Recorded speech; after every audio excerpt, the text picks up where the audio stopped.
Jeff, welcome to Locked In, man. It's a pleasure to have you on the show. You had an injury over the summer, but you're here now. You're good. But I think I just found out the real reason was the weather.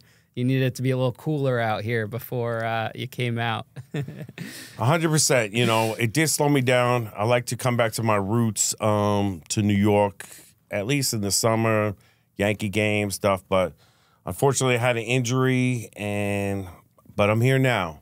Yeah, you know, with gifts. You got this awesome. Explain what you just explained to me outside in there. The representation of this for me. Great, and it's a good correlation because of where you came from and then where I came from, and so that's a handcuff from FLEOA, which is a Federal Law Enforcement Officers Association, kind of a makeshift union where it fights for our rights. But we're not technically a bargaining unit as a federal agent. That's my last job before I retired. But I'm still a member of FLEOA as a retiree, and it's a handcuff/coin.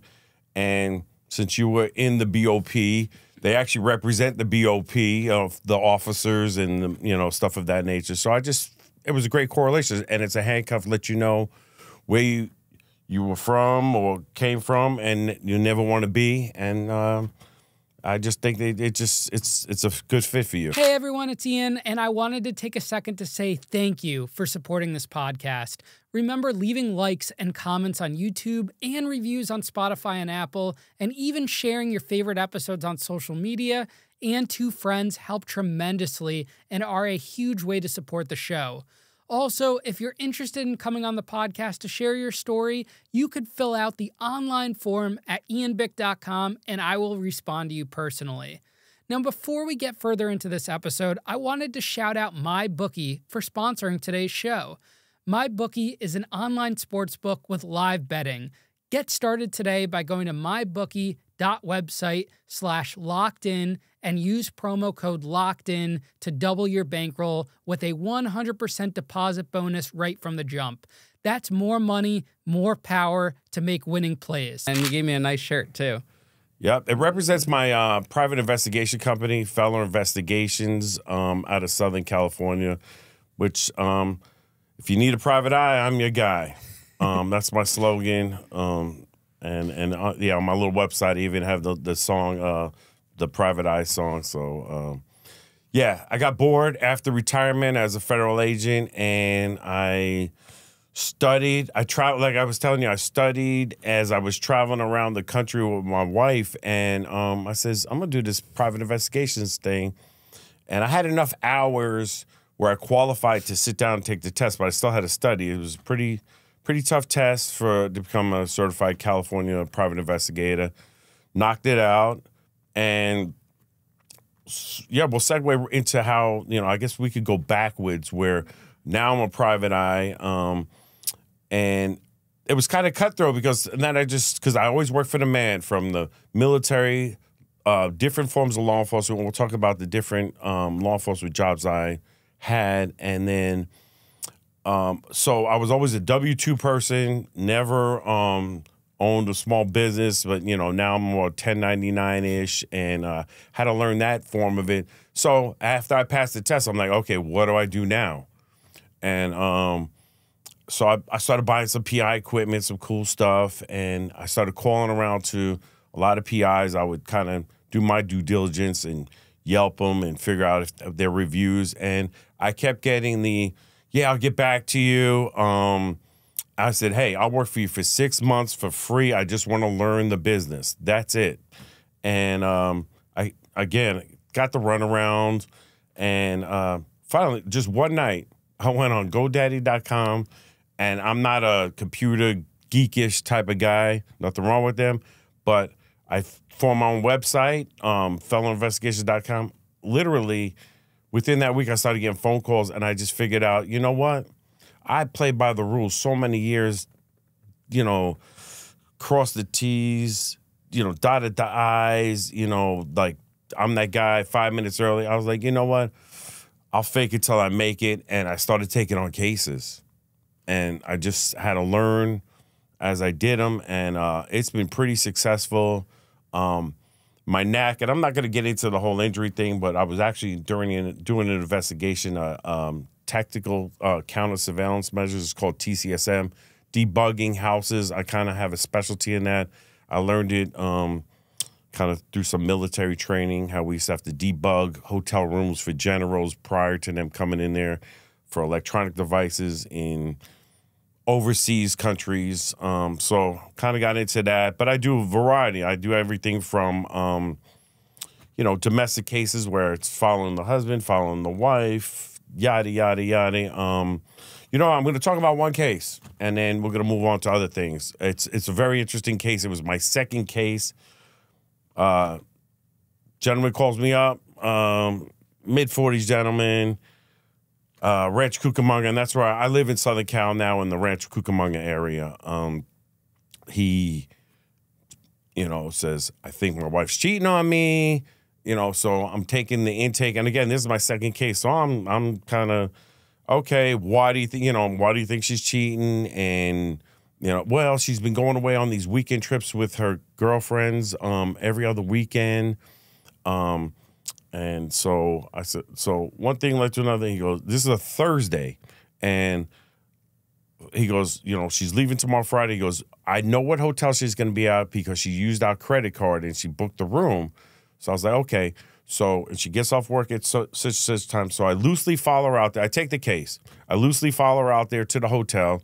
She checks in. When I say loosely, I didn't have to be right behind her. I kind of knew where the destination was going to be. So I had that. But we were on the same sheet of music. So follow her out to the hotel. She checks in. I'm hanging out in the lobby area, not doing too much. And I said, she's probably just doing like a spa weekend with the girls or something like that. And she's dressed like business casual, secretary, school teacher-ish. And I said, yeah. I said, this dude, he's just, And sure enough, she comes out about 20 minutes later, pretty, I guess we'll go PG-13, but pretty hoochie mama type of clothes on, and provocative in nature, slutty-ish. And I said, oh, shit, maybe it is going down.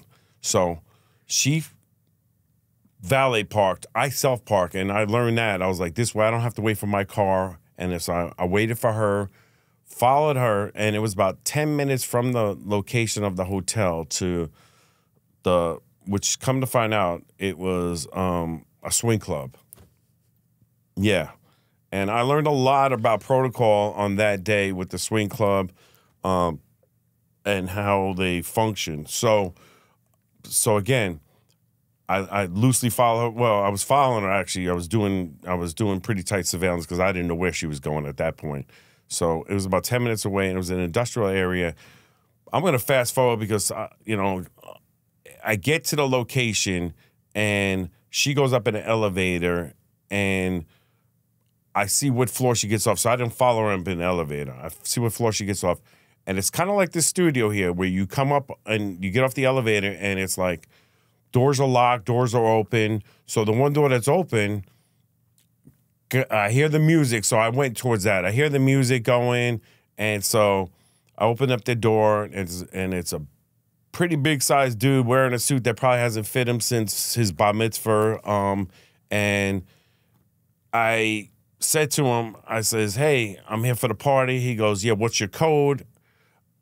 I didn't know. So at that time, again, I'm a retired federal agent. I had some cash on me, and I pull out my wallet, and I says, is this good enough for a code? And sure enough, that was good enough for a code for the night. So I gave him some cash, get into this party. I'm not really fitting exactly because it seemed like a lot of people knew each other, so I kind of go to the bar. This is where I learned about the protocol. So I was like, all right, everybody's drinking. Let me grab a drink. So I said, let me get vodka and cranberry, a just generic drink. And they were like, well, which one's your vodka? And I was like, again, I'm going to kind of fast forward. I was like, what do you mean? I didn't know you bring your own bottle or something like that. And I was like, oh. And then I was like, that Grey Goose. So that happened to be my bottle. I guess I jacked someone's Grey Goose. So had a drink there, and I guess they pour the cranberry juice or whatever. So blah, blah, blah, blah, blah. Again, initially I was like, this guy, might be you know, fabricating this, or it's all in his head. And then fast forward within 20 minutes later, 2 guys simultaneously. That's all I got to say. I'm going to leave it at that. I got all my evidence probably within 2 hours. I was paid for the whole weekend. Again, fast forward to Monday, I had glasses on that record. So let me just back up a little bit. So I did some research about this club. I'm like, this is during COVID. Nobody's wearing masks. I didn't even see too much like protection, okay? Which was really weird to me. Really, really weird to me. But I come to find out this was an exclusive upscale, like swingers kind of community. That code, after I found out, I guess you pay your money via that way, whether it's some dark webs type of stuff, and then you have to upload your current STD check test. So I guess they were pretty cautious. But obviously, I didn't partake. I was there professionally in a business manner, and but I could have violated the integrity of that whole process. That's my point, with that whole, checking. But that's kind of irrelevant, but it tripped me out. So now we fast forward Monday, download all the information, all the evidence, show the dude. And I said, disclaimer before that. I said, you sure you're going to want to see what I'm going to show you? And he agreed. All I do is I bring evidence to people. What you do with it is what you do with it. And as he saw the visualization of what I was able to record, he didn't take it to, basically he was like, those are the lips that she kisses my kids with. And I was just like, I don't know what to say. I didn't know what to say. As a grown man, I'm not into, I'm not a counselor dude, you know what I'm saying? Like, I just got the evidence. So that's a one. There's been so many boring cases, Ian. I'm telling you, like workers' comp, you're just sitting there. And you know what? Sometimes the guy is really hurt and he's inside watching cartoons, eating Cheerios, and that's what he is, or her. And then I got some good cases, but for the PI-ish, for time constraints, that was a juicy one, and it was my second case. So that brought me into the PI where I was like, wow, they all going to be like this? And nah, there's been very far and few of those. So. Do you ever find out why the women cheat or the men cheat in those scenarios? Like the psychology behind it at all? Because you are a former federal agent, so I'm sure you look into that rather than some PIs that might not even care. Not really, men being men, I know what we do. Again, we're not the best, but we do have, we have men of integrity. And women, I don't know, they could be a nymphomaniac for all I know. That's just their thing. So I'm gonna go right back to it. So I forgot all about this dude. About 8 months later, get the call, and we went through counseling, we reconciled, yada, yada, yada, yada. But she's dipping out again, kind of. Like she's at the gym for 4 hours, type of thing. And I'm like, and I told him, and again, I'm in a better situation. That's why my prices are it's not really to promote it. Very reasonable, because I'm retired law enforcement, I'm retired military. I get pensions, coming in left and right, so I'm good. So my fees are low. I'm not there. I do it more as a great retirement hobby job, type of thing. I do it when I want to. So I was like, I could take your business and I could do surveillance on her. I said, we're probably going to come up with somewhere of the right outcome. It might not be as soon as I got it quick that, like, it really never gets that quick where you get a cheating spouse or something like that. It usually takes a few times. And this was a weekend gig, and he wound up still paying me even though I was pretty much done after that Friday night. And I was only like an hour from my house, but he paid for a hotel. So getting back to your initial question, Ian, about the psychology, shoot, man. Anywhere, it could be anywhere from just, I don't know, guys just want something new, strange, I don't know. And then on the women, it's just from a nymphomaniac to just, it's dull. But, you know, yeah, I'm not an expert in that. You never know. You know, people do weird things for weird reasons. I just think if you're going to cheat, you should just leave the relationship. Or come up with, you know, like a mutual understanding or something like that. But, yeah, at least give them the respect. You know, in that situation, you know, and then he takes her back, you know, if she is like, you know, I guess he said they went through counseling, but obviously she was still doing some characteristics that were not within the whole, you know, marriage committed type of scenario. So, again, don't know. I wish I did. You know what? I'd probably make a lot of money if I could figure that out, you know. Men are from Mars, women from Venus. We still haven't come into that, you know, same thing. I you know, things are different now, you know, and you could switch over and yeah, that's a whole different animal. But you know, it's interesting. You're in like your 5th or 6th act kind of life because you've been through like so many different stages, and I feel like I relate to that a lot, just on a different level. And you know, going to stage 1, did you grow up in New York? I did. I grew up in Queens, New York, neighborhood called Glen Oaks.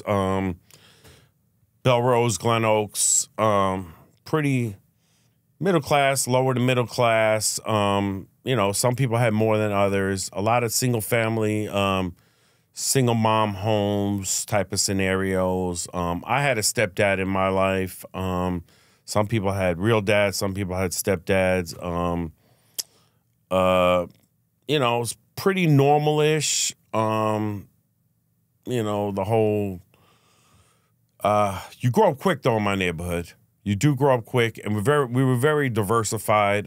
From, you know, I mean, the majority was probably white, but you know, we had white, Puerto Rican, Asian, black, you know, Hispanic. You know, from Puerto Rican to Dominicans to, you know, it's just everything. You know, all across the whole spectrum. So that I'm glad that I grew up like that. Showed me a lot of diversity. Did you guys grow up like poor, middle class, upper class? You know, I'd say middle classish, like meaning that we didn't really want for anything. However, I learned at an early age, though, if I wanted what I wanted, like my own type of style jean, yeah, my mom would get me maybe Wranglers, but if I wanted something stylish, I had to go buy my own stuff, and I was good with that. I had a paper route. I hustled. My work ethic, you know, and even starting at 14 and playing sports, I still worked almost full-time. So, yeah, it was pretty we didn't need anything as far as food, and we would get clothes, but if it was the type of clothes I wanted, and you know, it got to the point like even at a young age, I paid for, like, if I wanted to go roller skating, I paid for my own roller skating. This way I didn't have to ask my parents for anything. I like that. You know, some people are more, you know, like allowances and giving in their family. I didn't really ask for much. Were you ever bullied or picked on, or were you a bully at any point, or were you kind of just like a normal average kid, didn't really have any issues?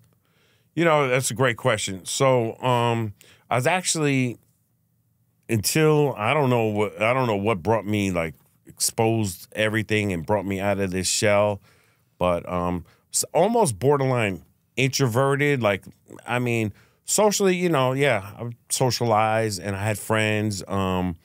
But I was a little more shy, could have been more self-conscious.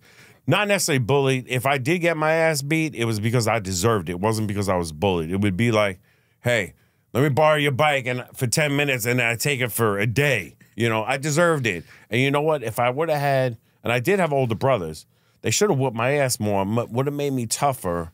And that's going to bring me to, I have some mentors that actually, they're kind of neighborhood-ish mentors that, and they had rough past, and they could have been borderline gangsters, drug deal, but they turned out to be very successful.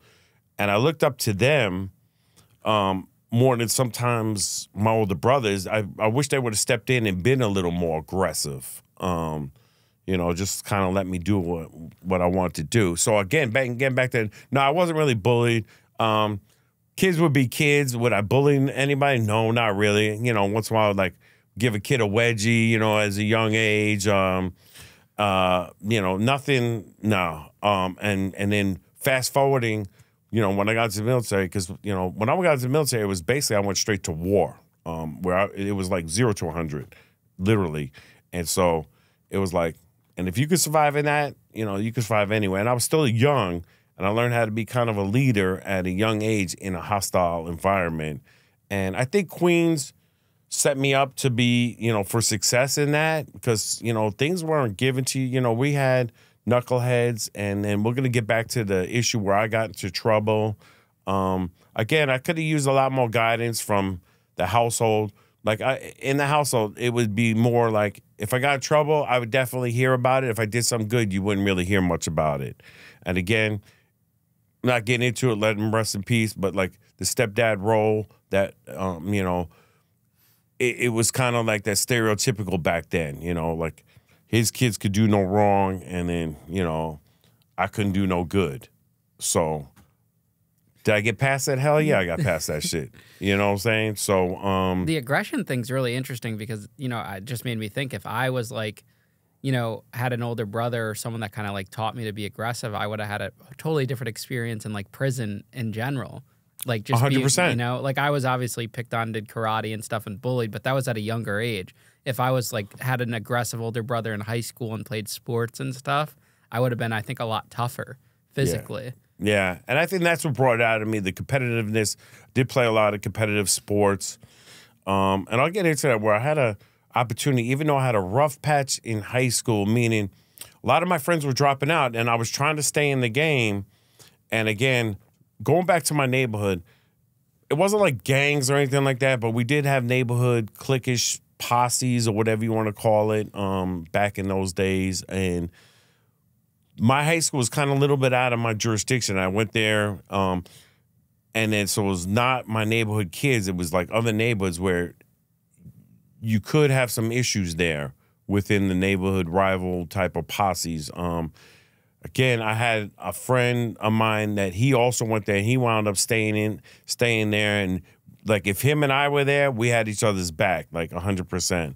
But, you know, there came a time where it was getting a little rough. You know, it was a hostile environment sometimes going to school, so you had to kind of watch your back, just because of the location where the school was at, and yeah, it would have been a smoother path. It's kind of like when you asked about, you know, living in California.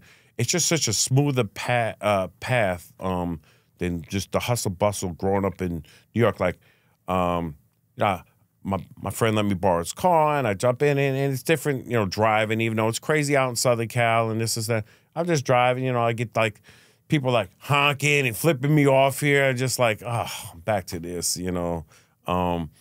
And I get it, and I've driven in all kind of environments, from overseas in Iraq to California to, you know, Mexico. I've driven, you know, all across Mexico and Canada and Europe. Yeah, so yeah, I did the Autobahn. Yeah, it was pretty cool. You go pretty fast. Let's take a quick break to talk sports. 2024 has been a wild ride, kind of like expecting an early release, but getting hit with extra time instead. Luckily, with MyBookie, there are no unexpected twists, just straight-up action where you're in charge. Thinking about trying another sportsbook? That's like taking legal advice from a cellmate. With MyBookie, you're betting on a solid platform that's got your back every step of the way. If you know your football and love the thrill of winning, MyBookie is your go-to.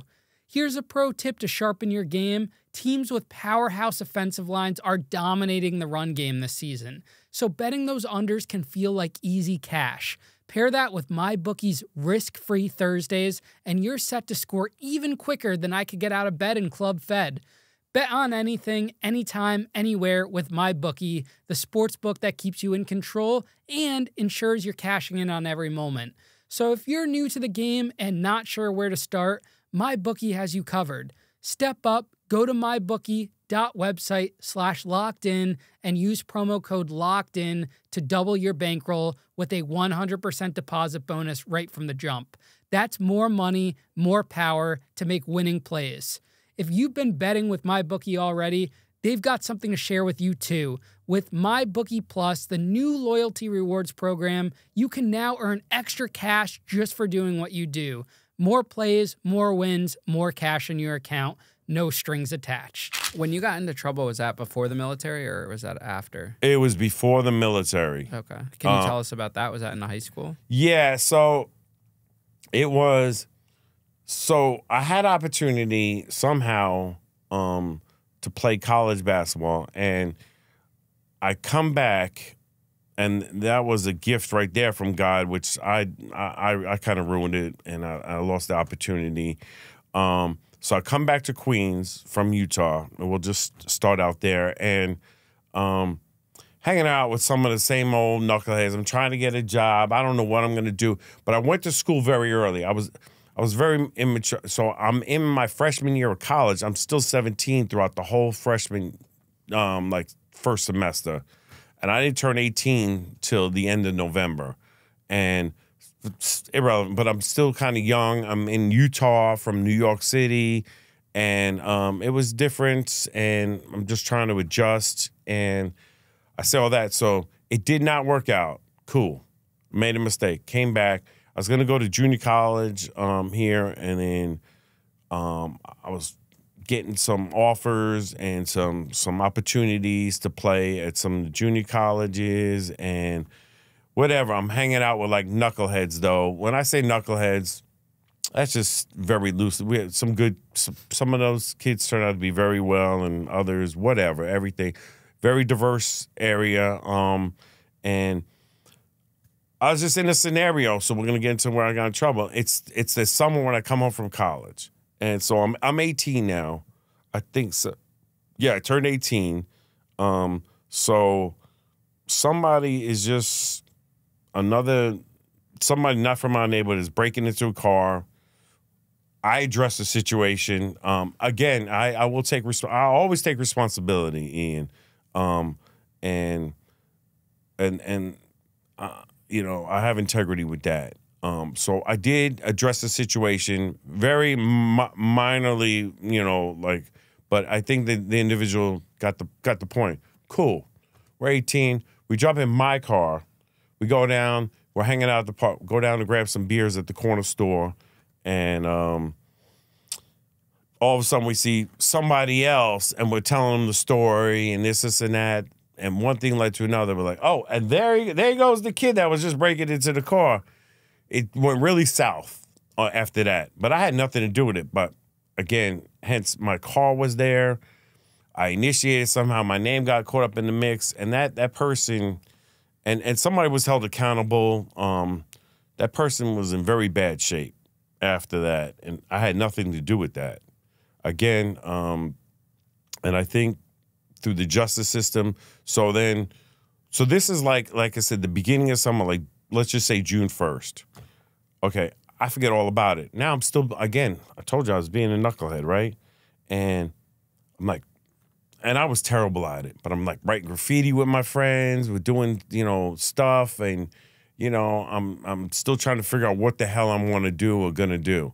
And so we're playing stickball in the back of my house, whatever, and my mom drives by, and she's about to she's on her way to Atlantic City. This is Labor Day weekend. This is all the way. So that incident happened like June 1st, literally. And I fast forward, and it's like Labor Day weekend. We're playing stickball. My mom's about to go to Atlantic City, so it's like a Friday, and then she says, oh, by the way, some detective came by and was looking for you. So I'm with a couple of my buddies, and ironically, I think I was with one of them last night, and I was like, were you there playing stickball when my mom came by? And I think he recalled it, blah, blah, blah. And we thought it was like over some graffiti stuff. It was like something very minor. We go to my car, we clean it out with paint, we drive down to the precinct. Me and my buddies drive down to the precinct. And again, I was always that responsible one. I always had a driver's license, which got me in trouble a lot of times because I always had a car, always paid for my own car. Cool, whatever. All right, there's no pity party or anything like that because you know, like my kids, they get cars given to them and stuff like that. I had to earn it, you know, whatever.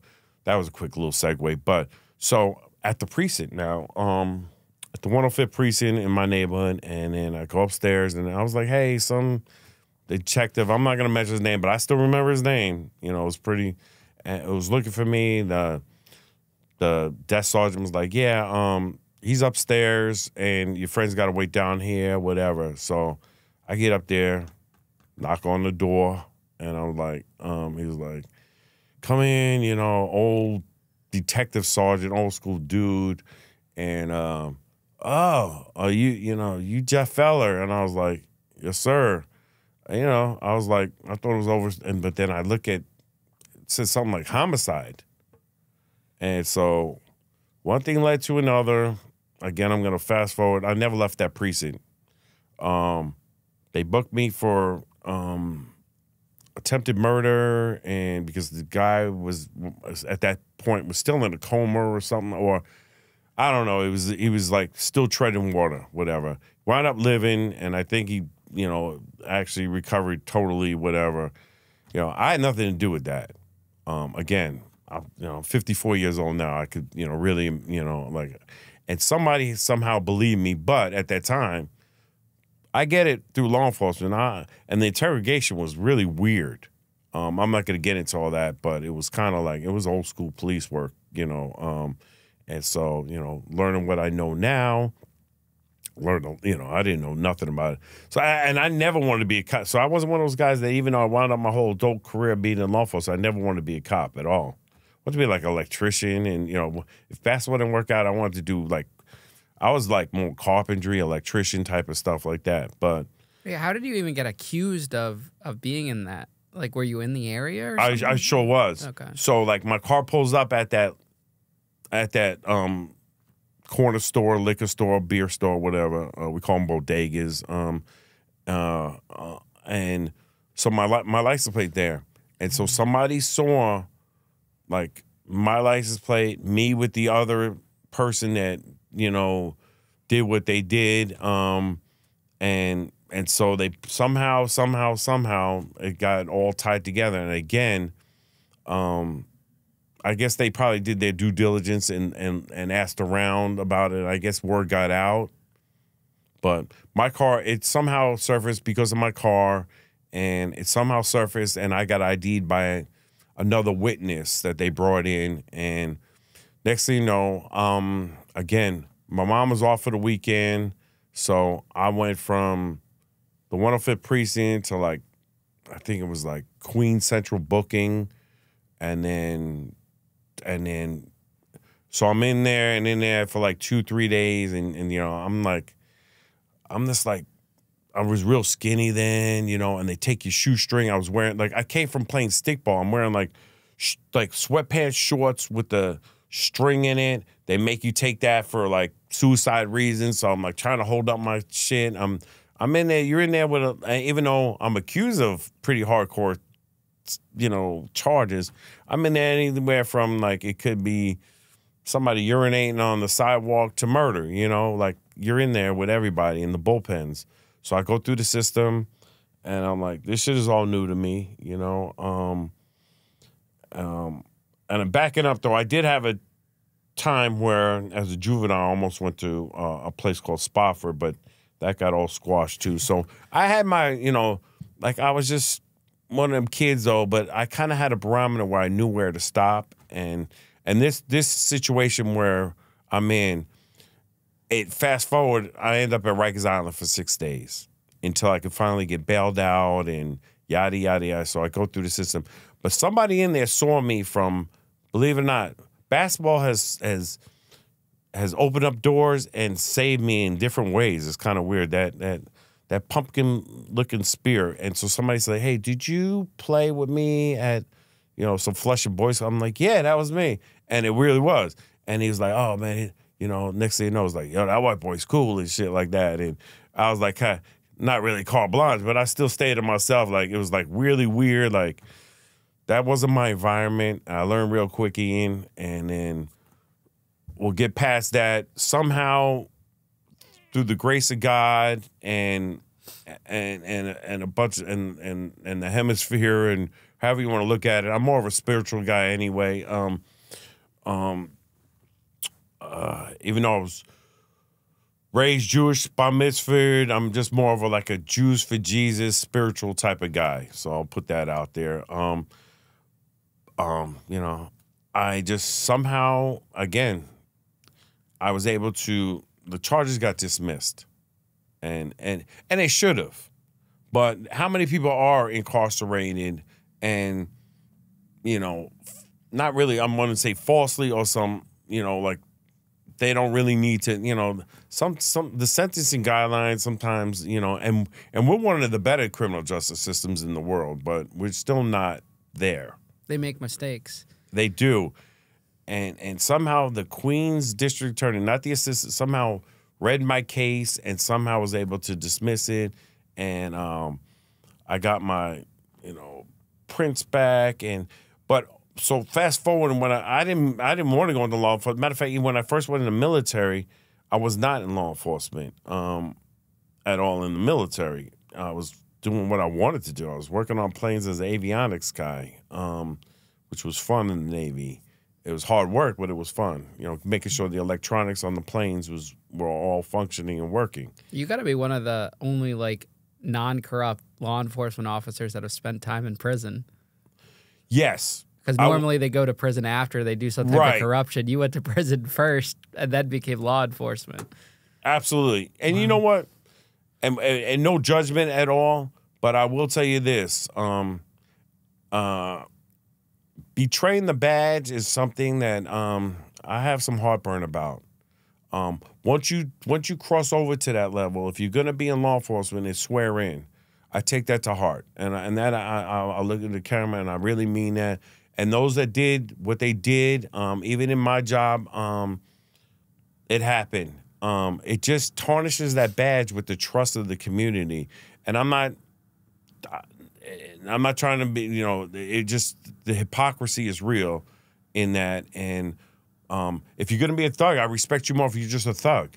If you're going to be, you know, law enforcement officer, you're going to be a law enforcement officer. Like there's like, and I had opportunities in different things when I was in corrections, you know, it could be from $5 to $5 million. I'm not budging. I'm not budging. That's all there is to it. Do you think having that perspective of being on the other side, the negative side of the criminal justice system, helped you do your job better later on when you were in law enforcement?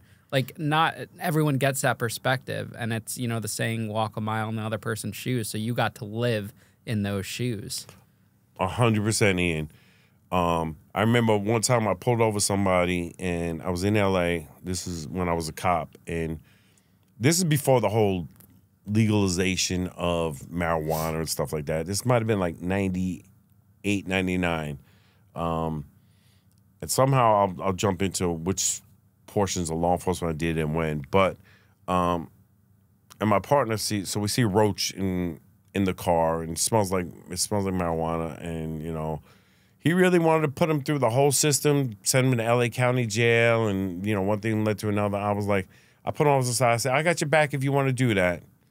You know, whatever, you know, like meaning, you know, it is legit, because there's different ways you could do marijuana even back then, if it was going to be a health and safety code or if it was going to go criminal and whatever. But, you know, I was like, maybe we could just cite and release and, you know, or give a warning, you know, like, so my partner saw my side, and I think I was able to you know, persuade him a little bit, you know, but if, you know, the book said, you know, the book says this, you know, and I get it. You have to have laws. You have to have laws to paint between the lines. Like if the speed limit, if there was no speed limit, you'd be the same person that would be complaining like, why don't they have a speed limit? You know what I'm saying? But then if you get pulled over, you're like, hey, everybody else is doing 80 miles an hour. Well, you just happen to be the one that got caught. I'm sorry. You know, and I hate to say that word sorry. It's such a cliche, but in that scenario, it is what it is. You know, so yeah, going back to that, yeah, because I had a little run-in with the law, it might have made me, you know, that more of a, you know, law enforcement officer that was able to use judgment or make decisions that there's letter of law, spirit of law, and there's the way you interpret it and what you do with it. So. And are you also taking more caution, making sure you have the right guy as someone that was falsely accused of something? Because that's very real. I mean, you see all these cases unraveling from that period of time where they had the wrong guy. 100%. And, you know, forensic science, you know, from DNA and stuff like that has come into play so much since then. And to releasing people and actually I know personally an officer, it kind of incarcerated him from back in the days. And this is, yeah, he was a cop with me I was on night shift, he was on day shift. And, yeah, it incarcerated him because of DNA, what he did back in the day. And sometimes cops slip through the cracks, you know, where they weren't incarcerated or their prints were in the system or DNA was in the system. But so it goes both ways. Mm-hmm. That could come back now, you know, that could come back, and now that your DNA's in the system, it could come back and bite you too. But, you know, if you have nothing to worry about, it's kind of like saying a lie. Like, if you tell the truth, you have to think about it and like over and over again. You know, that lie you're gonna have to think about. So I think that, but getting back to what you said, like when warrants would pop up on people, I wanted to verify them because there is a clerk could have did something wrong. So you don't just treat it like it's you know, a felony stop type of situation just because they got a warrant pops up. You want to verify that. Yeah. You know, it's like anything in this world. Trust, verify. You know what I'm saying? So tell us how you got into the military after that. After you came back from college, did you drop out of college at one point and then switch to the military? And why did you make that decision? Yeah, that's a great segue. So, so things didn't work out. So, you know, I was just, I was in a very transitional time. I had some opportunities where I could have got some pretty good jobs. I was going to maybe try and get into one of the unions or go back to junior college, but one thing led to another, and I talked to a recruiter, and in that stage of my life, that was like the best fit. And I will say the Gulf War was starting to brew up in 1990, and that's kind of when I went in. So I was a little older and a little more experienced, but we had dudes a lot older than me in boot camp. So I actually decided to, no pun intended, jump ship, and I went. The Navy was the best fit, and somehow nobody guided me, but I was able to get some due diligence and research what I wanted to do and what job, and everything kind of fit. And so I went into the military, and I did have some rocky times there, you know, in the beginning, adjusting to military life, so to speak. Everything worked out. Everything worked out, got an honorable discharge, did my 4 years. My son was born in 93. So, and he was living in California. So again, and this is going to get into how I got into law enforcement. At that time, it was kind of a recession going on. There wasn't a lot of places. I was putting in for all kind of jobs that were affiliated with my military. I didn't join the reserves. I was automatically in the inactive reserves at that time. So I had a little break from the military.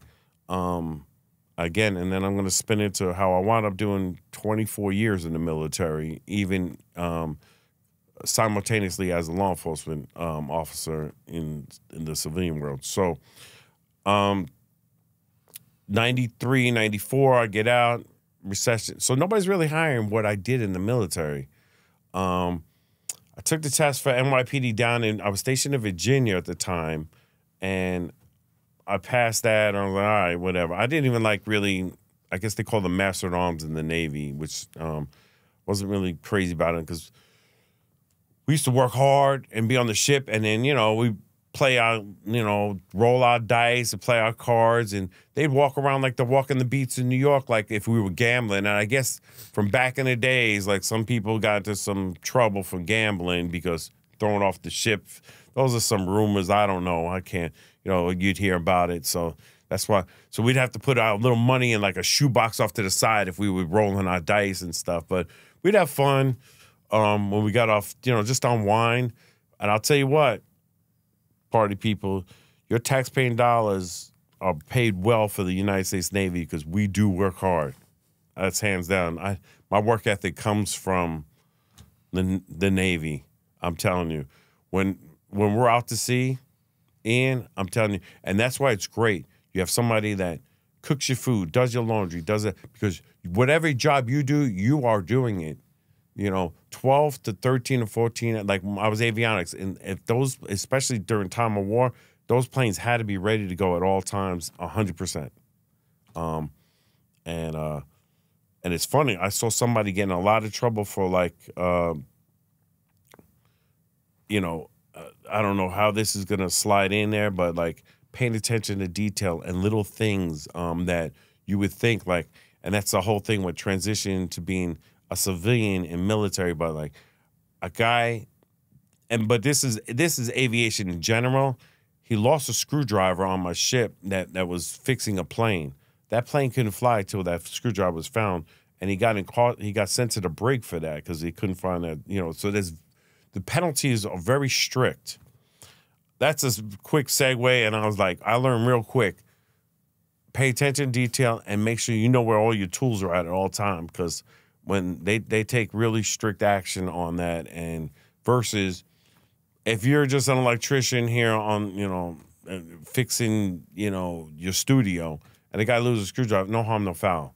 There's different consequences in different scenarios. It's kind of like sentencing guidelines between state court and federal court. It's like completely different. Apples and oranges. Yeah. And I worked both scenarios. And again, we'll get into where I was a correction officer for Bureau of Prisons at one point. So where we at? Reel me back in. So you end up becoming a cop. Yeah. Why did you decide to become a cop? Because you couldn't find other work in your field? I couldn't. So you land in New York City as a cop? No. Oh, okay. So I took the test, passed the test. In New York, you passed the test? Yeah. Okay. And then one thing led to another. I'm not going to really get into all the dynamics of that, but because my son was born, I went out to the West Coast because I wanted to raise my son. And before you know it, next thing I know, I have a daughter. So I have a son and a daughter. Now I get into law enforcement. I got into corrections on the state level first. In California? Again, that's all that was hiring. So I was an honorable veteran. It was easy to get in. It's kind of paramilitary in law enforcement. So again, now I'm in corrections, and then I get a cop job, police officer. I do that for a little bit. So I went through Corrections Academy, Police Academy. We're going to talk about all the academies I went through. How long were you in corrections for in California, and where did they have you? What kind of prisons? It was with the youth. I was actually working with the youth authority, and I was actually it was pretty cool, which was great because I was very young, just out of the military. It was a boot camp style. So you work 1 week and you're off 1 week. But when you work that week, you're there living with them.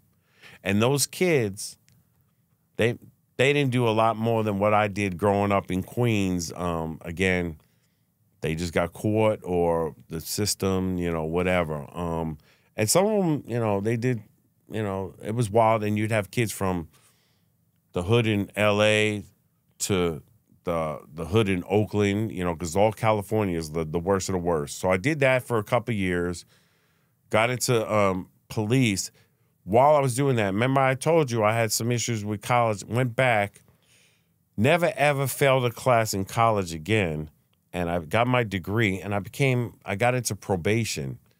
So now I went from correction officer, police officer, and probation was something that I really wanted to do, and which I took a pay cut from a cop, and you had to have your degree. Yeah, normally people don't go from cop to probation. It's normally the other way around, if at all. Normally they can't even get to the cop level. Right. I did. And then this is gonna trip you out too.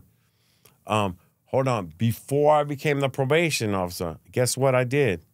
I went back to being a correction officer because I wanted to get back into the Fed system.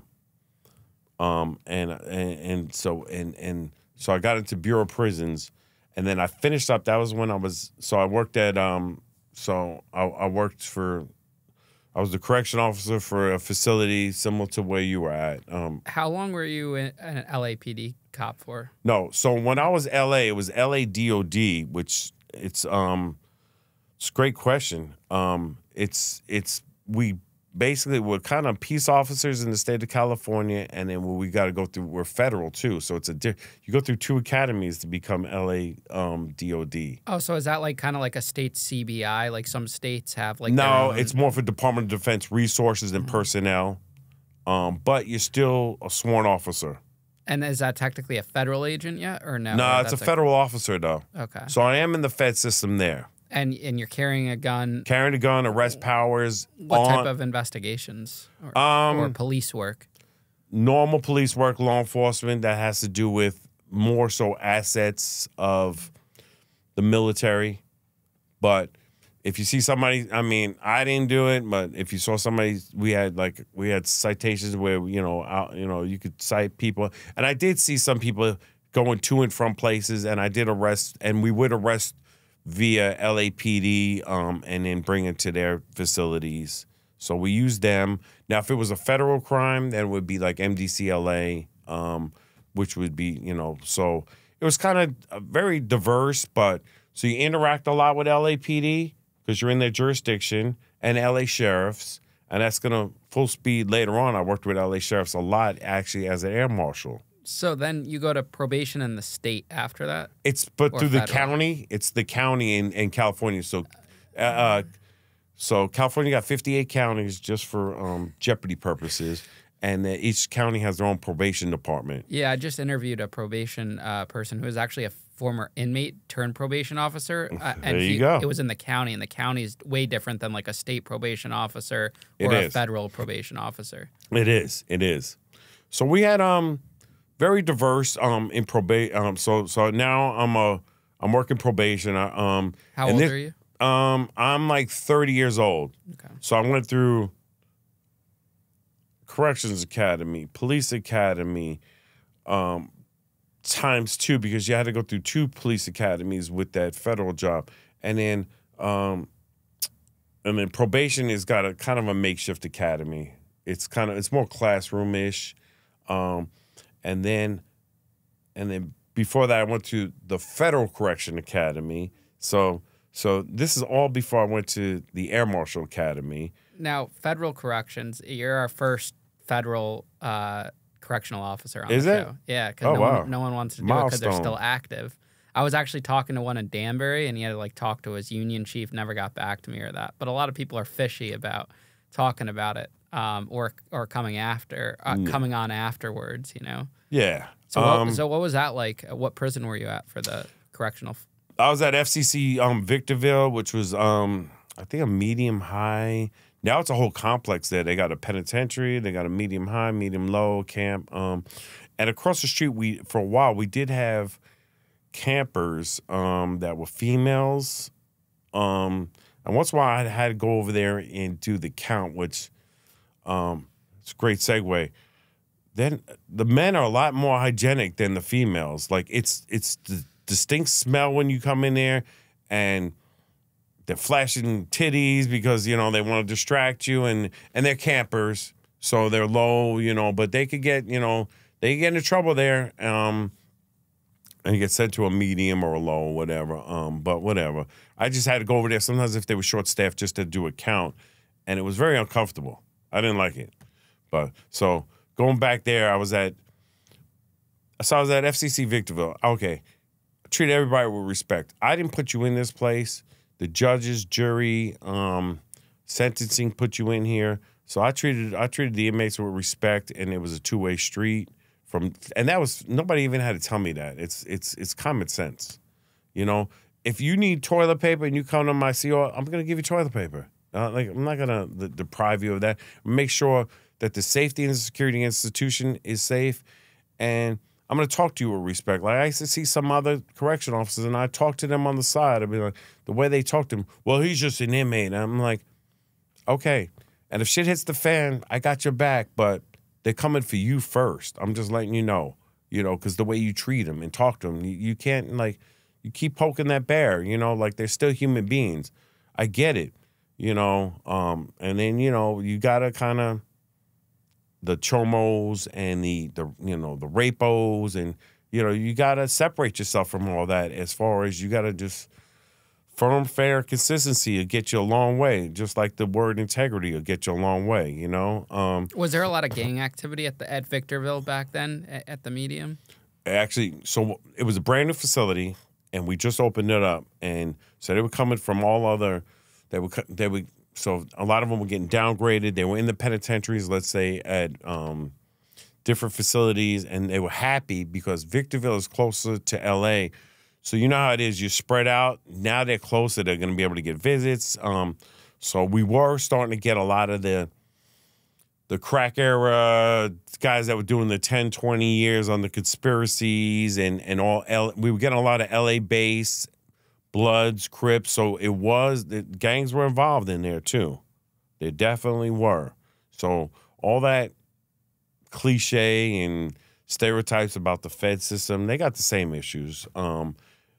Against other things are different, sentencing and what have you. But our facility was brand new.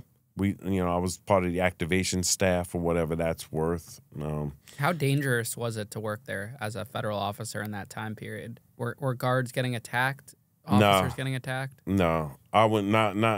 No, but I know when I left, there were some issues up there, and I didn't leave because of that at all. It was the other extreme. Was I finished up, got my degree, and then went on to probation, and then, which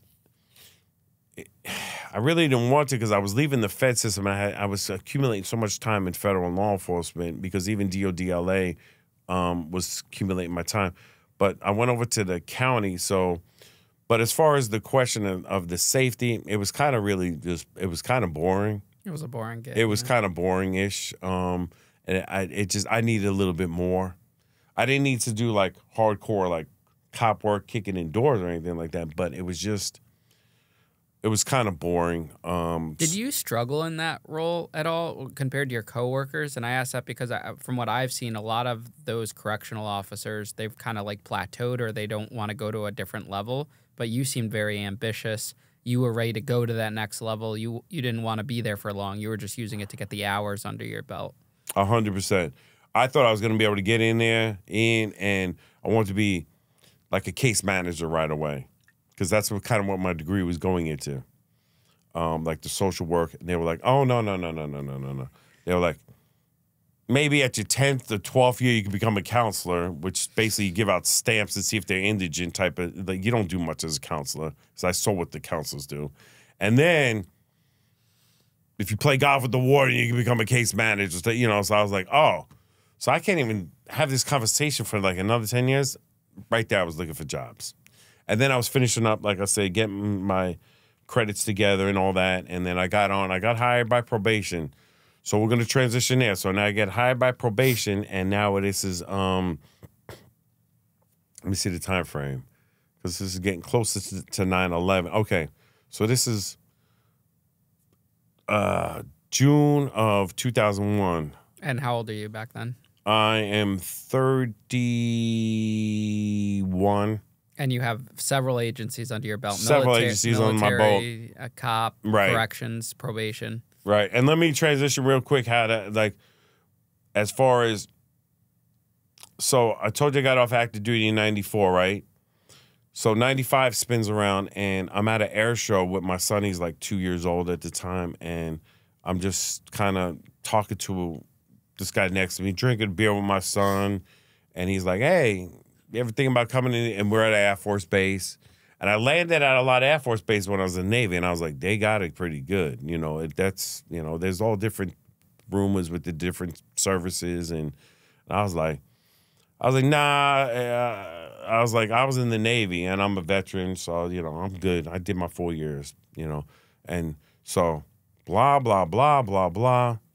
2 weeks later, I'm back in the military, and at the time, this is, going backwards a little bit, so I was a correctional. So he's like, oh, I could bring you in as a cop, Air Force cop. I was like, all right, cool, whatever. 1 week at a month, 2 weeks a year, I'll do it. Next thing you know, I'm down there, and I'm going through like this Army training shit, and I was like, what did I get myself into? Because we're all like the grunts of the Air Force, the security forces, which was a big segue and platform, and then to get to the Air Marshals, you know, how I was able to get in so quick, and it had a lot to do with the Air Force, and it did pave a lot of ways. Best thing ever happened. Stayed in the reserves. Like I said, I was a drilling reservist. It was still a lot more than 1 week in a month, 2 weeks a year, but that was pretty much. And then 9/11 hit. So at 9/11 hit, I was working probation at the time. Right there, I had a cush job, and the county of San Bernardino, where I live in, is a huge county. I could have got anywhere. I happened to get like right there at the courthouse by my house, and everything was good. It was a Monday through Thursday, 10-hour shift, and at the time, I was sharing custody with my ex, and it was perfect for the kids' situation. All right, 9/11 hits. I was taking a class. It was a Tuesday morning. I'm a reservist. I'm still doing pretty high-speed stuff in the reserves. I got into a couple programs, and we'll talk about it. I wasn't considered like what you call a tier 1 operator as far as, you know, special forces. I was a special, you know, like a spec ops guy that coincide a lot with operators. I don't know. I just saw a movie or it was on Netflix. I guess I'm plugging it. Badland.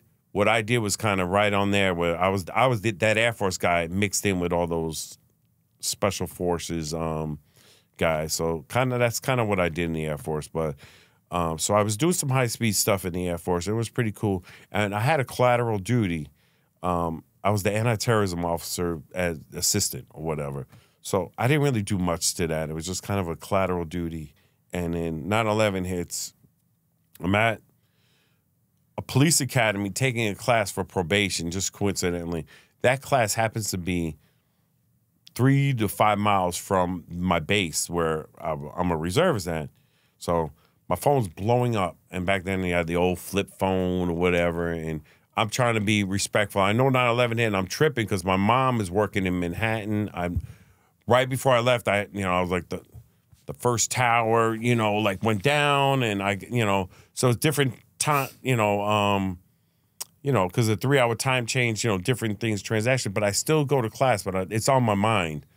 And I'm listening to this guy, and he's telling us about all this expertise he has in terrorism, which wasn't shit. But I'm in his class, so I got to listen to him. But I'm the so my guy that was the lead guy, he was at Dynamics International Terrorism, like he was at a class in Florida. So now they call me up because shit hit the fan. And so somehow I get to the base and they're like, how the fuck did you get here so quick? I was like, well, I was at this training right up the block, yada, yada. So they're like, go home, get 5 days worth of like toiletries, uniforms. I got a room for you over here on base. We got to set this up. We're in, back then, now it's called force protection conditions, but it used to be threat condition. We're in threat condition Delta. Like, you're the only one that knows how to set the parameters for that, So I had to figure out the manning. So we went from literally on that base to having like 10 cops per shift to like 50 cops per shift, like guarding everything, So my job got real important. So I'm back on active duty that day. First time since 1994, I'm back on active duty. They swore me in and everything. Changed my ID card. I'm like, shit, I went from civilian to military on that day. Pretty traumatic. And then because of what I was doing, so I got our base situated. Then they deployed me. Matter of fact, I was on a plane on September 13th already, headed to go somewhere. That plane turned around because of some other logistical stuff.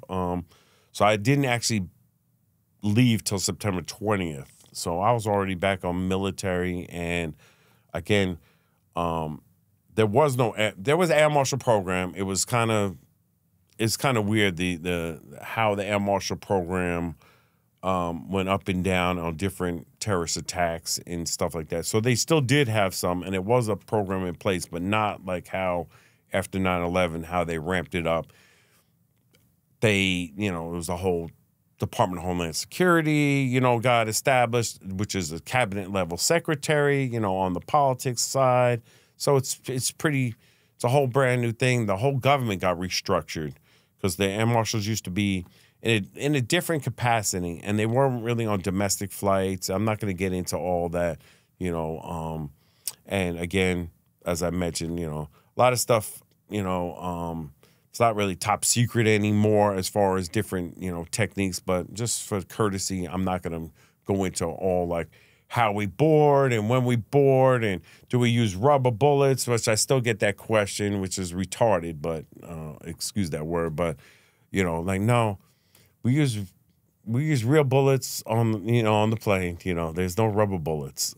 So how did you actually get recruited to becoming an air marshal if you were still active military? I'm glad I'm glad you reeled me right back in, and then we'll get to the air marshal stuff. Yeah, no, perfect.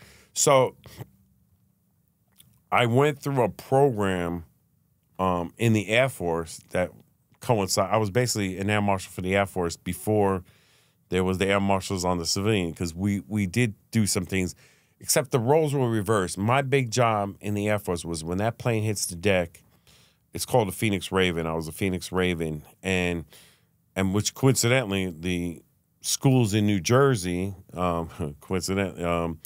where that's where kind of the second portion of the Air Marshal Academy is in New Jersey too. I say all that to say, I went through that program as a Phoenix Raven, and that coincided totally with the Air Marshals. It was all about aircraft security, tactics on the aircraft, anti-hijacking procedures, yada, yada, yada. So I'm on active duty, and they're hiring, and so I still had to go through the whole process, but I did get a call, and they were like, hey, make sure you put your application in for Air Marshals. People, by that time I started, I was moving up in rank on the military side, and I was getting out there with people knowing who I am, and even in the anti-terrorism world that I was working in on the Air Force side.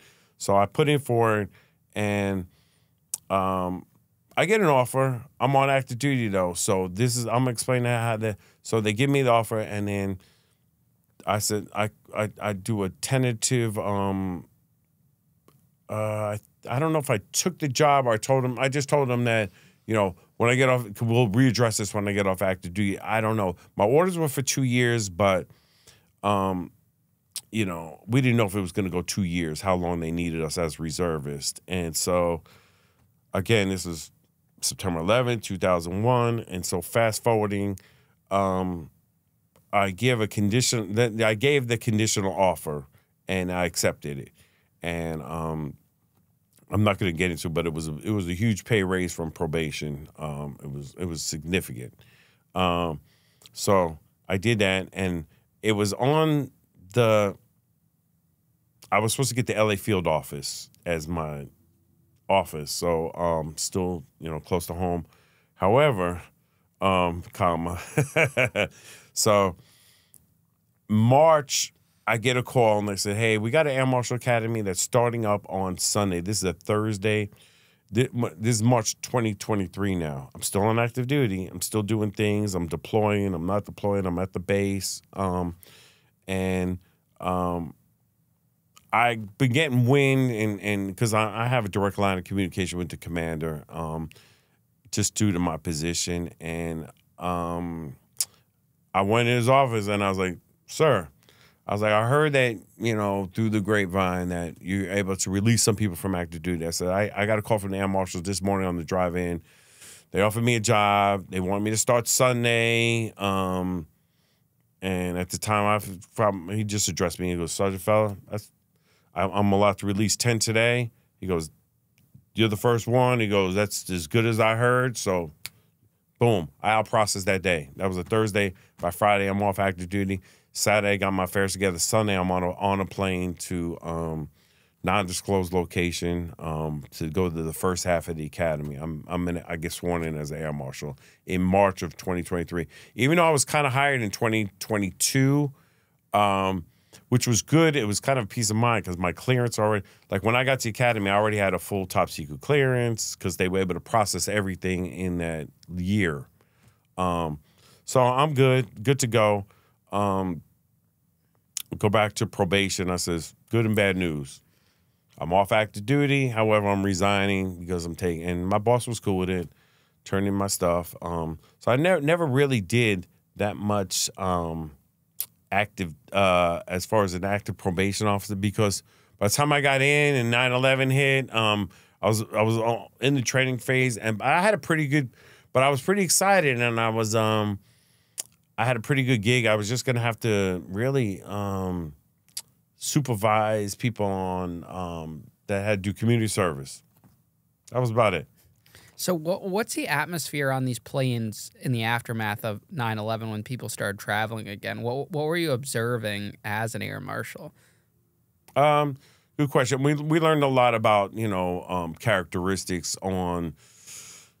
You are looking at everybody boarding the plane and assessing as a threat. We do our own stuff, and before us again, we're that last layer. So there's the TSA that does their checks and so forth and so heavy. But again, we're looking, and we have our own protocols on what we're looking for. And what are you wearing? Are you in like a suit and tie like that? There's a ton of movies about air marshals. It's not every day you get to sit down with a former air marshal. Yeah. So what is that like outfit like for you back then? All right. So I'm in the still, even though it wasn't like right after 2001, I actually started boarding the plane and working in 2003 as a federal credentialed air marshal. So again, they did some old government trickery, and I ended up at the New York field office, and which wasn't supposed to happen, Ian. But I accepted it. I have, I think at the time, I'm married at the time. I had my son, who's he was in like 3rd grade, and my daughter's in 1st grade. So they're young. Got a house there. My reserve unit's there. Everything's my whole life is in Southern Cal, But on the flip side, my mom's still in Queens. Both airports that I fly in and out of, LaGuardia and JFK, are in Queens. Logistically, it works out, and I could go back to my old bedroom, which it was good. My mom was happy to have me back, and it was good to spend some quality time with her. So there's pros and cons to it, but I'm not going to get into all the whole transfer policy and all that. But the question on what do we wear? Why don't you give us like a day in the life from when you get the call? You don't have to give us like protocol and everything, but just like walk us through when you get the call to say, hey, you're going to be on this plane. And then just tell us that process of what you're wearing, how you're feeling, all of that. Yeah. So, and it's different extremes. So I worked as an air marshal in 2 offices, the New York, which 2 of the big ones, the New York field office, and I retired out of the LA field office. So I finally got my transfer, but going backwards, so we were in freaking suits and ties on domestic flights going. So like if I'm on a JetBlue flight, I'm just giving, on a Saturday wearing a suit, I guess, who the hell is the air marshal? And we're all like, at that time, I didn't have this, and I'm gonna get myself back into shape, party people. But I was in shape a lot, so we're looking like, as they said, Marines in suits. That's the air marshals, like sitting, like we kind of was getting spotted. It wasn't. We were doing it to ourselves. We weren't being pretty discreet as we should be. You should fit in kind of where you fit in. Now, if it's a first class, situation where you could wear a suit and blend in, cool. But if you're going to Hawaii, you should probably be wearing a Hawaiian shirt and maybe like khakis or something like that, So New York was pretty strict. We had a dress code. That kind of got through FLIOA and some other bargaining things. Again, we don't really have a union as a federal agent. We negotiated, I don't know. The dress code got kind of lifted. Like we could have facial hair. We could kind of wear, and then some people would get carried away. Like you got to still be tactical. You can't wear like flip-flops because you might be in a shoot situation. So, so it did get lifted, and it got relaxed. But by the time I got to L.A., it was night and day. When I got to L.A., like, they were already doing their own thing, the left coast. And it was pretty casual out there. What you could blend in to the type of attire, that of the flight that you're taking. So, yeah, we would know what flight we're going to be on. So if you're going to Hawaii or New York or London or Bangkok or wherever. And I was doing a lot of international flights, a lot, Are you sitting in first class or just regular seating? And are you allowed to get drinks, like non-alcoholic snacks, like being served as a regular guest? Sure. You want to fit in like a regular, and I'm glad you stressed that. Yeah, they're going to offer you like alcohol, but obviously you're going to turn it down. But yeah, you want to blend in. Do the flight attendants know and the pilots know you're Air Marshal? I'll just leave it at this. The pilots know, and I'm not going to get into all who knows or who doesn't know.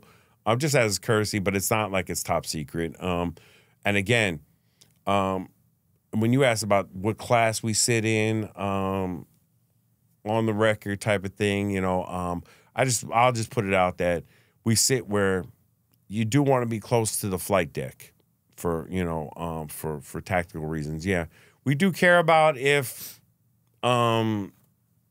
Miss Smith is getting beat up by Mr. Smith in 38A, but we really don't care. Like we're not really going to address that situation. We're really there for some extreme stuff, and the flight attendants are very well trained to handle low-level stuff and, able-bodied passengers, but yeah, that's a great example. Like the instances that are happening on flights now, would an Air Marshal respond to that if he happens to be on that flight, like someone getting rowdy with a flight attendant? Would you get up and give your cover away for that?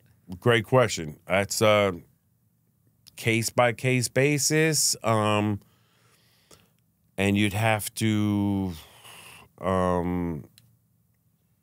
address it and coordinate with your partner.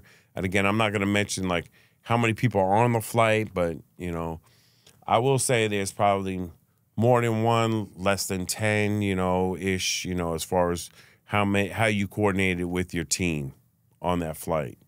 And there was times where I was the international team leader where, I had to make decisions and sometimes we would react.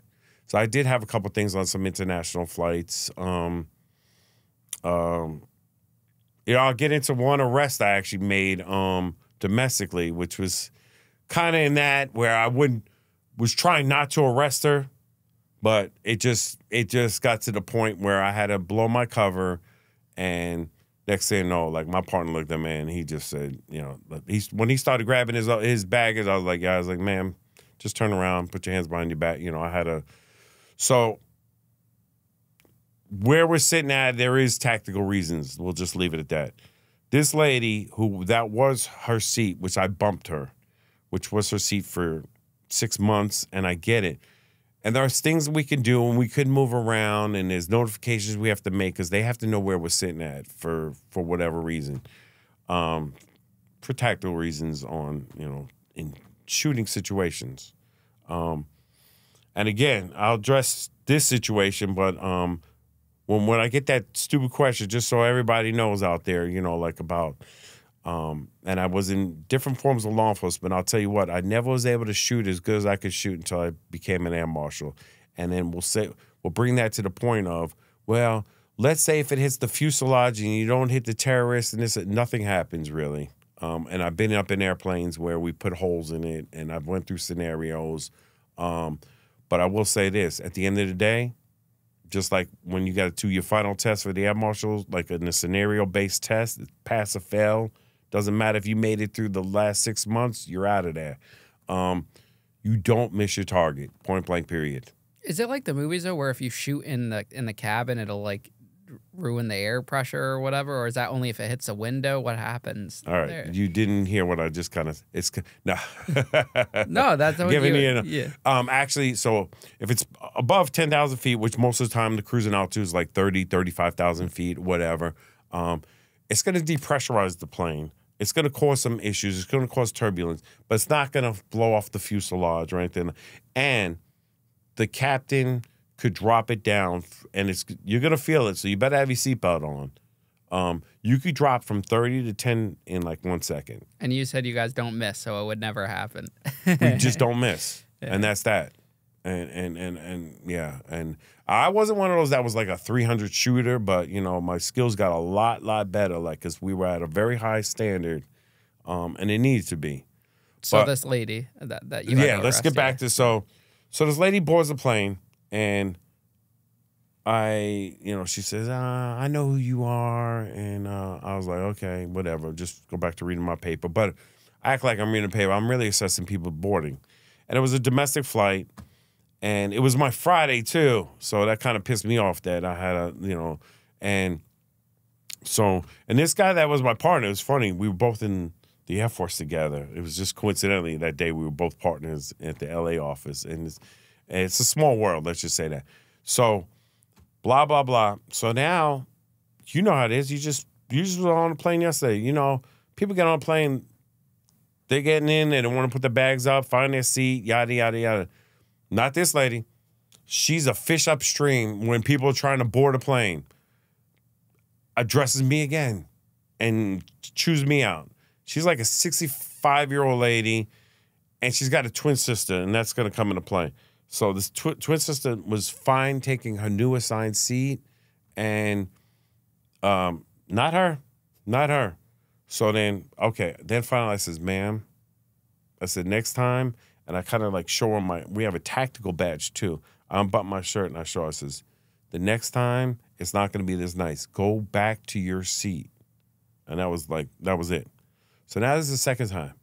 Okay, now we're going through pre-boarding, we've already boarded, going through pre-flight stuff, like, the exit rows, the blah, blah, blah, and all of a sudden she gets out of her seat. We're actually like pulling off the jet bridge.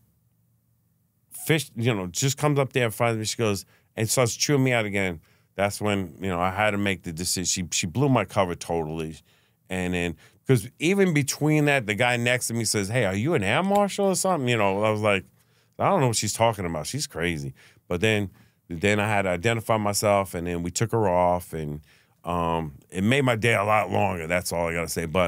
And so, obviously, her sister came with her, and her sister's the first one that told me. She says, my sister, she goes, she's got diarrhea in the mouth. She goes, and even while she's in custody, in cuffs, and that turned out to be a nightmare, the whole situation, like figuring out where to bring her in, because you're in different cities and whatever. So I say that to say,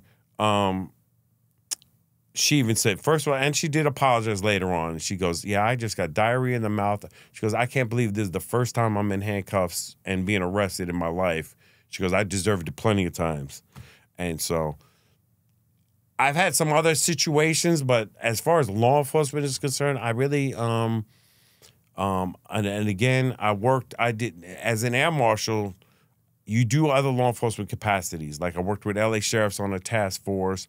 I rode trains, cruise ships, buses as an Air Marshal, all forms of transportation. So it's just not, yes, the majority is the aviation world, but we do other forms of transportation. So in a situation like that, where your cover is blown and you made the arrest, you go back on that plane, or it's done? No, it's done. So if there happens to be someone that is, a terrorist or anything, I let her know that. I said, if something, God forbid, happens on the plane, it's your responsibility, because now there is no security on that plane. I was like, that's, and I did tell her that. I remember telling her that. And that was that. How does it affect you physically, flying up and down, going up in the air, and then going on another flight and traveling so much on airplanes? And the time changes and everything. That's a great question. Physically, it takes a toll on you more than you think. Especially like the long trips. I used to have those Australia flights, like 15 hours. And then I got to get off and fight traffic in LA. And it's a long day. It's exhausting because we got to be there a certain amount of time earlier, especially if it's international, the way we retrieve our weapons and the way they're stored. Every country's different. And, of course, we got to figure it out in the other countries versus when other Air Marshals come here, because I worked that job so when my kids were in high school, I I had a Monday through Friday cush liaison job. All my job was to take care of the foreign air marshals when they landed in L.A. Had a government vehicle. It was easy money. And then also I would have another job where I would pick up the guns from the pilots if they were going on military or medical or disciplinary reasons. I'd have to pick up their guns because sometimes the pilots have guns too, which is it's no secret. It's called the FFDO. Some pilots have guns too. Yeah, I think in one of the 9/11 movies, they show that the pilot was going for the gun, and they were able to commandeer that and take that gun from him. No, it wasn't. Maybe it wasn't. Maybe it wasn't a 9/11 movie. It was a different movie. Yeah, but they did show that that there was a boxed gun, like a lockbox. Yeah, but that wouldn't be in their scenario either. It would be on their person. Oh, it's actually attached to their hip. It's not in like a lockbox. Right. Oh, interesting. I didn't realize that pilots are. And I don't want to give out too much, and I don't even know how that program. Again, I've been retired now for 5 years. Things have changed, tactics, policies. Again. Is it hard to just sit there doing like you can't watch TV or anything, can you? You have to be on alert the whole entire time. Yeah, you could multitask. And again, I personally broke it up because I had kids, so there would be sometimes, and then in between this, even though I did other jobs where I wasn't flying as an air marshal, so you get to break it up and you have that in your mind, like, hey, next month I'm going to be just working trains, so it's kind of, but the flying does take a toll on you from the time changes and the altitude and this and your sleep deprivation, and it's not that glamorous as people think. Traveling. I just flew here. I'm not a fan of flying. I'm telling you. I take my wife and I when I retired. And by the way, I got to plug my wife, man. She is definitely my anchor, and she keeps me grounded where I need to be. And my kids, they keep me to make sure I be that responsible father. Even as they get older, they're still always going to be your kids. Just like your dad probably still does stuff for you, and you're like, even though you're a grown-ass man, did prison time and everything, but still, that's still your dad. Yeah. So I respect my kids that way, and they respect me. And they both moved out and moved on. And it's funny, both of them, Southern Cal kids, I would say, but they both came back to New York for college. And my daughter actually went to college right across the street from my high school, and my son, he's more into the arts, so he went to the Art Institute in New York City. So they're both back. Well, my son's back in L.A., and my daughter, she lives in Dallas now, independent, on her own, doing her thing, but I'm still dad. So after Air Marshal, what happens next? What do you become? Retire. You retire from the Air Marshal? I retired from the Air Marshals in 2019, right before COVID. I had enough time with all my federal, and again, I stayed in the military. So I retired from the military in 2014 and the Air Marshal 2019. So by 48, I'm fully retired from 2 careers, basically, after all this. So out of all these law enforcement careers, what's the most dangerous one from your perspective? Well, on any given day, it's definitely got to be the Air Marshals, because it's when you're in the, at 30,000 feet, you can't call for backup. It's just going to be a very bad day. So it's going to be the worst case scenario if it goes bad. Thank God, we've had some shoot situations, but not in flight from Air Marshals. We have had, some shoot situations. So is it safe, would you say, to travel on a plane overall?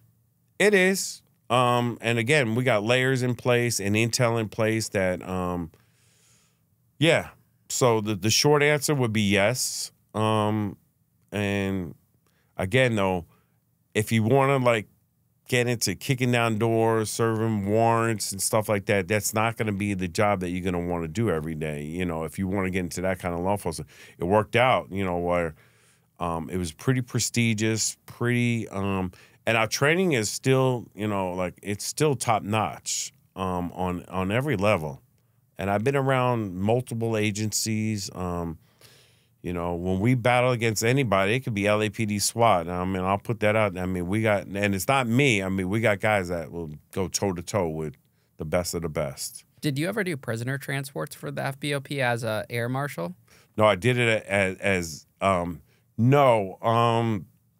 Also new, kind of like we would do like some hospital ones, but that's about it. Like small hospital ones because we didn't really have major medical facilities in ours. So if they had to go to the hospital, I would do those.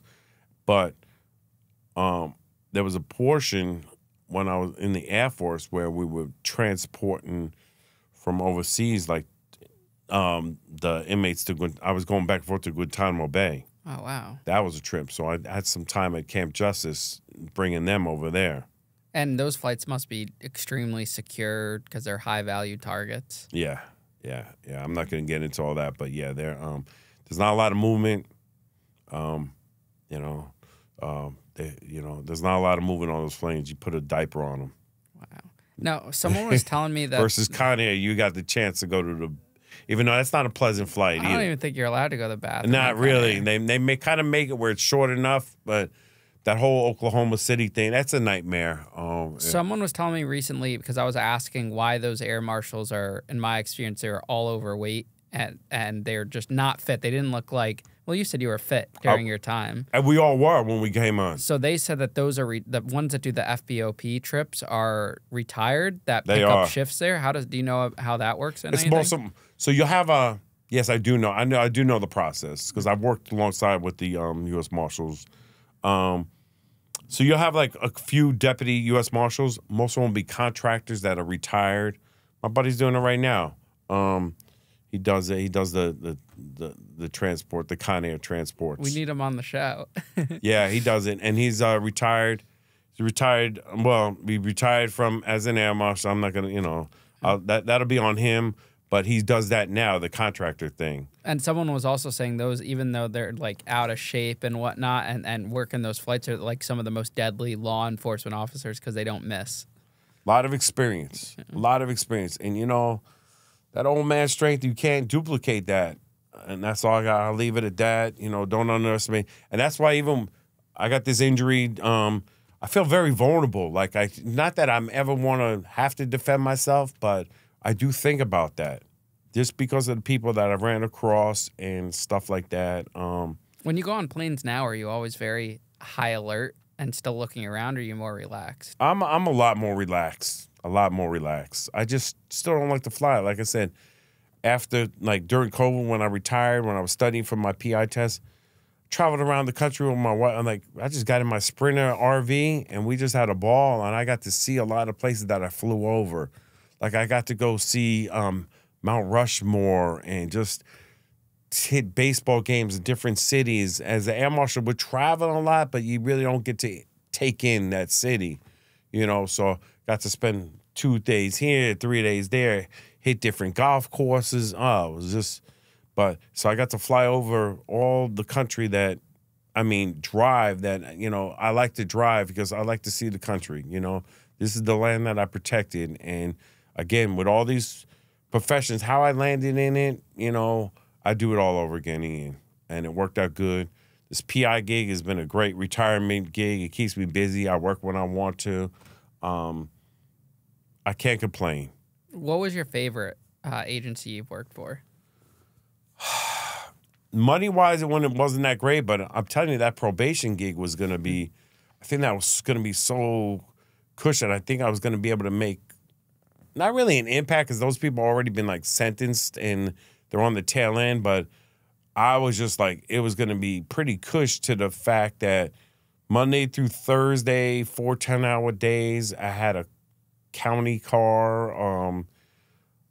I was literally my house was 3 miles from where my office was, logistically. That's good quality of life. And I had the whole shared custody with my kids, and I think quality of life, that was good.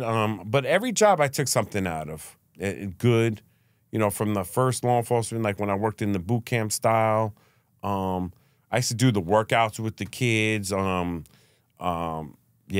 I used to, and I think I was able to individually talk to a lot of those kids, and they heard my story. And back then, again, I was only 24, 25.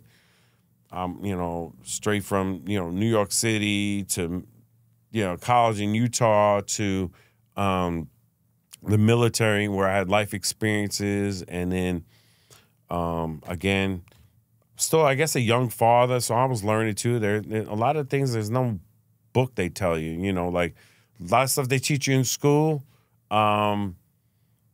It's just, you know, well, if it's relevant or not relevant, they don't teach you a lot of stuff that you're going to need in life, you know, how to do taxes, you know, how to bury a parent, you know, like those are life lessons that, you know, so that's where I kind of filled that void with a lot of these kids when I was in that boot camp style. They missed that. They needed a mentor. They needed guidance. They were from, at best, a single parent family, you know? So What's something you learned about the criminal justice system? the criminal justice system, it could definitely be better, but I worked in almost every form of it, being it from corrections when you're already sentenced, past the prosecution stage, to the policing where you had the power to arrest, and then probation where they're released, or if you get, sometimes you just get probation in lieu of. So I've worked every aspect of the criminal justice system.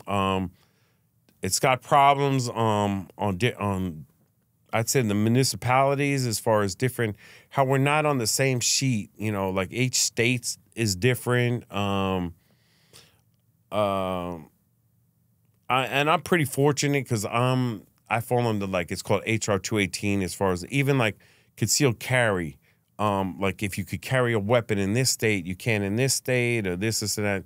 We're pretty blessed as a retired federal agent. You know, we could, any territory, any U.S. state, even Puerto Rico, Guam, Hawaii, you know, we could carry.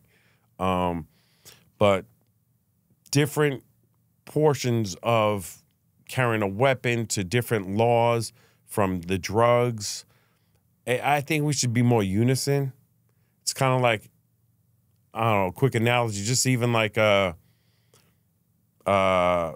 this, we call it Easy Pass here in the Northeast or whatever. Like, there should be one universal type of Easy Pass.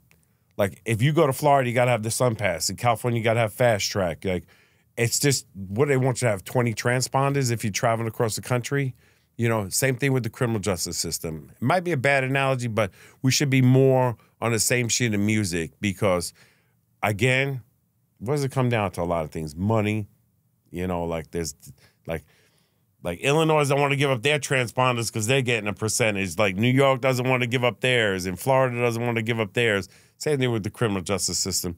Do these counties make money? These counties make money when, I know it is a money thing. I know, like, as a federal agent, if we got to lock somebody up, even in the military, if we got to lock somebody up, we got to pay these counties per day in different scenarios. Like, there are some contractor type of scenarios that are already prearranged, but sometimes in the feds, I'll tell you, it's kind of weird in this whole perspective. Checking somebody into an MDC, which is a federal correctional facility, after a certain hour is pretty tough. Sometimes they won't take an inmate. They work 9 to 5. They won't take an inmate. You got to go to, like in LA, you got to go to LA County, check them in, and you got to pay with a government credit card to house. And that inmate's got to be housed separately and in a different standard than the county inmates. It's a very screwed up system. Yeah. So, like, yeah. Now you had synopsis, yeah. You had touched on a lot that you liked the probation aspect. Is that because you wanted to help people? Like, you genuinely, coming from, you know, an area where you got into trouble as a kid and experienced Rikers Island, did the probation aspect, you know, you were attracted to it because you had the ability to help people, whereas maybe less so in other roles?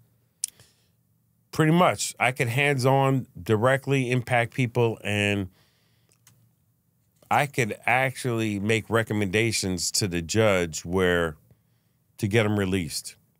And I know somebody's bullshitting me, Ian. Like, yeah, you still have to have different protocols. Like, you have to, like, go through these classes, and you have to do a certain amount of community services. But you could be released easy, and you can make their life a lot easier. But guess what? What did I say about respect in the beginning? It's a two-way street. You got to treat me with respect. If I got to be here at 8 o'clock, you got to be here at 8 o'clock to show up for, community service. It's my job. Basically, this is your job. So I don't have no problem doing the paperwork if it's the other way too, and extend your probation. But at the most part, I think I had more of an influence.